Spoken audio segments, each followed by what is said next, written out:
All right, hey guys, it's Ax. It's October 12th. It's about 10 till 1 EST. I've got a lawn guy outside who has literally been mowing everybody's yard for the past 3 hours.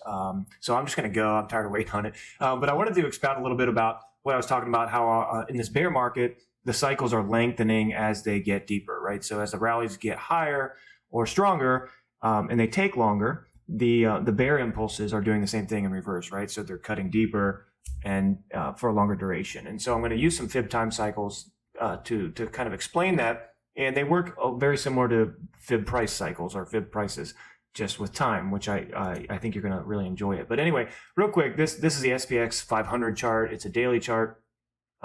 Just to give you an idea of where we're at now and kind of some of the setup is I drew a fib from basically not the wick low here, because if you look at the closing line chart, the low was actually in this March 11th, 14th time frame. But anyway, so I just sort of took the average here, the candle body, and I picked that for the fib. And I did the same down here.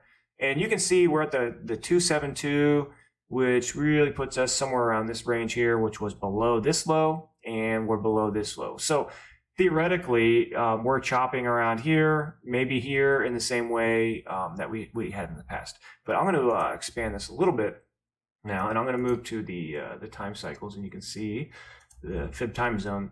And I'm going to draw from this March low to this March high, okay? And you can see it basically starts at the 0, and then we go to the 1 at the high. The 2 takes us to this chop zone where we revisited the lows. And then we have a 3, which was basically this high. And I wonder if I change this 3 to a 2. I guess I can't do that, but let me just see something here. Just test it out. The 2.5 gave us that high there. Interesting. Anyway, so we've got the 3, which was sort of this interim top, and then the 5 and the 8. I don't really find any value in that. Maybe we can reduce it here. We can reduce that to a 4, and then the 8 to a 6, yeah, 5. Sorry, gosh, I can't count today. Anyway, so now I'm going to do the same thing from this June low to the August high. I'm going to change the color to blue. Okay. All right, and so what we have here is essentially we have the 0 and the 1. You can see obviously the difference in time. And I'm just going to do a quick date range here. This was 23 bars. And this was 43 bars. And let me just do some quick math on my calculator here. So 43 over 23 is 1.869. Okay, so you can see, you know, we're not quite 2x, but that's pretty close to that. So let me do an extra one here. And again, this is, I want to do this live for you guys, so it's just a little bit of a you're just going to have to sit and watch, but you can kind of get the idea of how I do this. So we got 41 bars there. So what's the equivalent? Basically 22 bars over here, right? So we're going to do 22 bars. Boom. And you can see that period that I've been talking about. It sets it up. Basically, if you assume that this whole process was a 1x, then this whole process is a 2x. And so that means we should be down into 3K, and that matches sort of our SPY 305 in the box chart that I shared. But anyway, you can see basically this puts us in the same spot. Now, if we look at this Fib time ratio, the 2 was this period at the lows, right? And our 2 is coming up on October 14th, so Friday. God, that would really suck if all we do is sit here, bounce up, and then crash. God, that would just suck. Well, when I talk about sort of like the current impulse, we're following the rules of the current impulse, but using the past as an example. So you can see before we had these chop zones, right? This is very similar to what we saw here in August, but we had a big chop. I sound like a moron here. Anyway, you get the idea, right? So I'm going to draw a box. So if we do the same thing here, it maybe look something like that.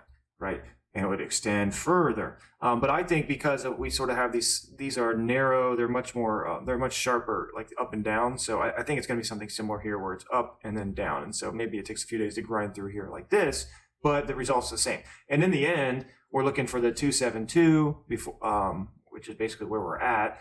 We're going to come down to the 6.8, so that's about 3,400. And you know, I've been talking 3,400, 3,420.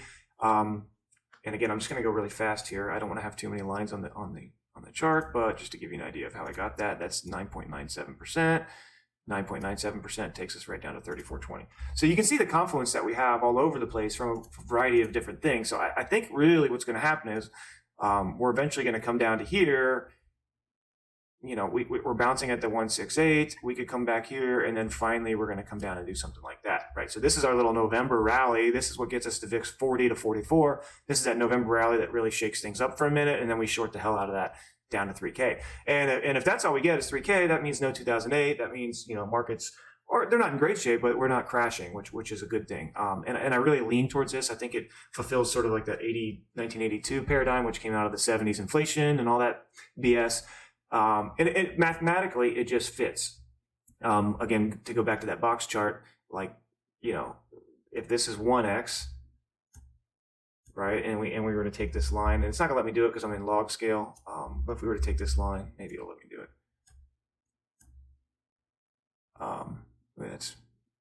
It wasn't exactly how I did the chart. I don't think the target was 2646. The target was SPY 305. But you sort of get the idea how we did that. This is a really messy chart now, and you can see how I end up with messy charts all the time.